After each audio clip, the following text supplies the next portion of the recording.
This is fluffy sponge cake tutorial upgraded version. The new recipe makes for incredibly fluffy and even moister crumb. I'm sharing all my troubleshooting tips for making it successfully even if you're a beginner. Plus, I'm answering the most frequently asked questions about basic sponge cake I've received over the past 5 years since the last video. So let's get started.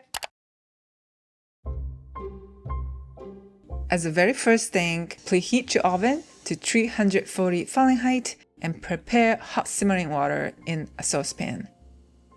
Also line your pan with parchment paper for easy release.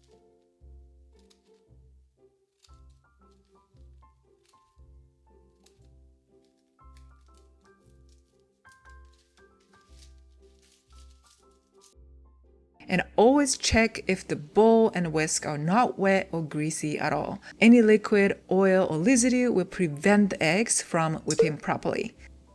So you need 4 eggs and add sugar. All of them at once and quickly mix.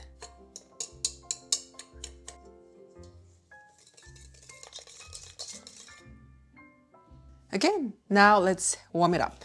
When heating the eggs, it's important that the bowl is not dipped in the hot water, as direct heat can partially cook the eggs. Ensure the water is shallow and does not touch the bowl.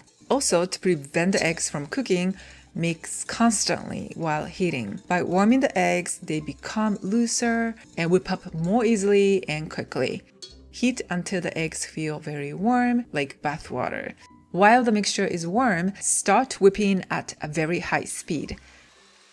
Continue whipping until the bowl cools down to room temperature.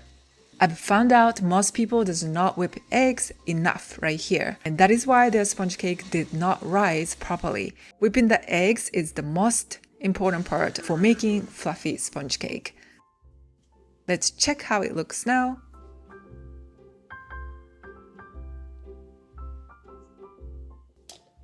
So lift up the whisk and draw a line.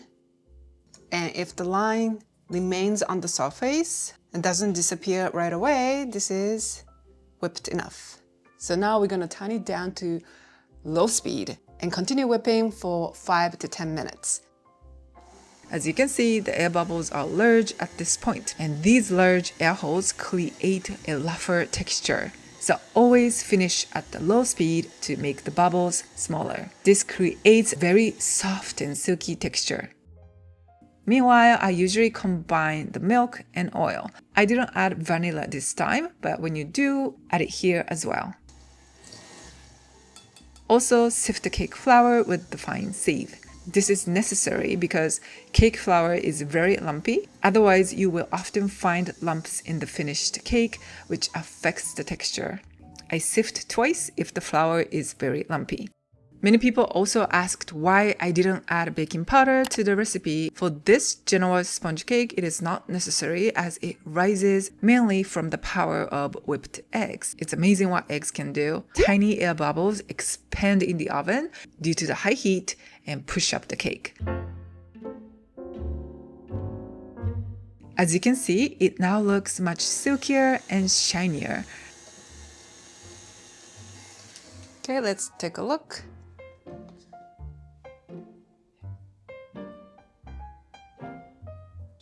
Lift it up and draw a line. It should flow at about this speed, and the lines should remain on the surface. Remember the consistency. It's slightly thicker than it was before whipping at low speed.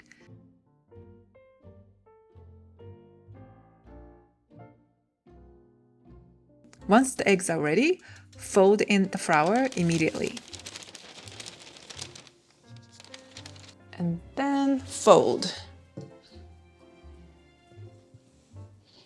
By folding gently, you can combine them without deflating too much air bubbles.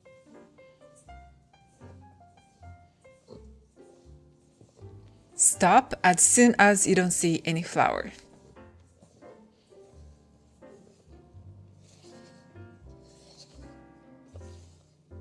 Always scrape the bottom and check, as flour often likes to hide there. Next, add the milk, oil, and vanilla. Quickly fold again. Scrape the sides and the bottom of the bowl and the spatula as you go to ensure everything is evenly combined. I'm showing the whole footage here so you can know exactly how much you should fold.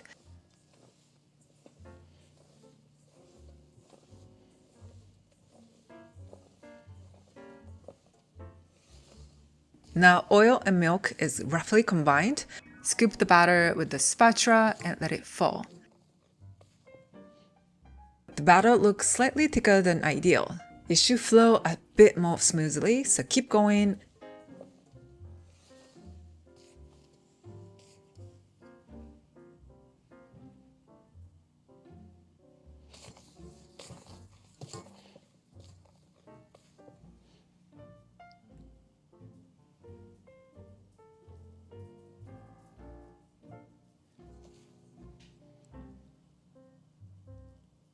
Let's check again. Scoop a large amount and drop it. This is perfect. It flows like a ribbon. Remember this speed and consistency. Now immediately pour it into the prepared pan.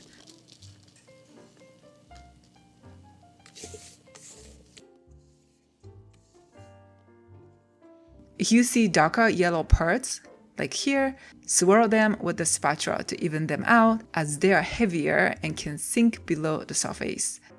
Insert a toothpick or something sharp and swirl it to pop any large air bubbles.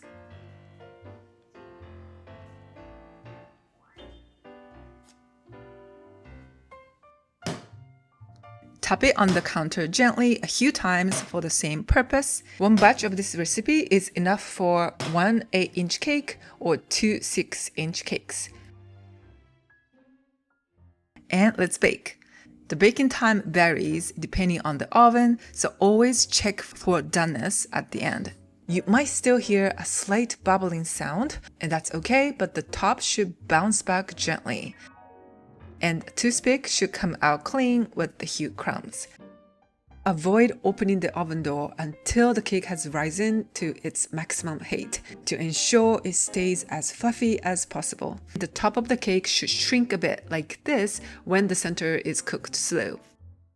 Once baked, tap the pan on the counter to release some steam, which helps the cake maintain its height slightly. I like flipping the pan on a cooling rack to make the surface completely flat. I often like to leave the parchment paper attached until right before using to prevent the cake from getting dry, but if you want a smoother surface for a naked cake style, for example, take off the parchment paper while the cake is still hot. Let it cool at room temperature completely before using. It should take about 1 hour or so. The pan I used today is quite high, but if you do not have one, you can also bake this in 2 regular 8-inch pans. It works perfectly fine, just bake for a shorter time. Because sponge cake is so light and airy, it is common for them to deflate slightly after being removed from the oven. But if it collapses significantly after rising so well, it often means the cake was underbaked. Once cold, slice it or frost it to complete your fluffy cake. It is so fluffy, not as bouncy as chiffon cake, but more delicately soft. This is the basic sponge cake I use for so many different desserts like strawberry shortcake, mousse cake, flagey cake, parfait, and much more. In fact, I'll be sharing how to make an amazing strawberry shortcake in my next video, so stay tuned. If you give it a try, please let me know how it went and let us know what type of cake you made for your special occasion. You can also grease the pan with the softened butter instead of using parchment paper when you want to prioritize a more seamless, evenly browned, and thicker surface. When using melted butter, ensure it is gently warm and not cooled completely so it blends evenly. Add 1 big scoop of the cake batter to the melted butter and milk mixture. Mix roughly and then pour it back into the remaining cake batter to finish folding. I used to make Genoise sponge cake with butter because that's how I was taught. I love the richness, but I switched to oil after realizing it makes the cake even lighter. If you still prefer using butter with this recipe, I recommend reducing the amount by half to help the cake achieve the better volume. One of the most frequently asked questions about Genoise sponge cake is if you can use all-purpose flour instead of cake flour. While it is possible, the cake will not rise as much. So for the perfect cloud-like sponge cake, I recommend using cake flour. And you can also bake cupcakes with this recipe. And this is the baking time. But these cupcakes are so airy that they dry up much more quickly than oil-based rich cupcakes. So they might not be for everyone unless you're making something like strawberry shortcake cupcakes. When making whole cake with frosting, I often like soaking the sponge cake with simple syrup to keep it moist. Just mix equal parts sugar and hot water. To store the sponge cake, wrap the surface twice with plastic wrap. You can store it at room temperature in the fridge or in the freezer. This type of sponge cake is called a Genoise sponge cake. With the Genoise method, you whip whole eggs together without separating them. Then add the flour and liquid. There are many other types of sponge cakes like chiffon cake, Joconde cake, and angel food cake, so I'll leave a simple guide in the description to help you learn the basics. I've shared so many kinds of sponge cake recipes in the past, so I'll leave the links down below. Okay, that's it for today. Thank you so much for watching. If you like this video, please let me know by commenting, liking, or sharing. And don't forget to subscribe to my channel for more delicious dessert recipes and the step-by-step tutorials. Enjoy pastry at 11, and I'll see you in my next video. Bye-bye.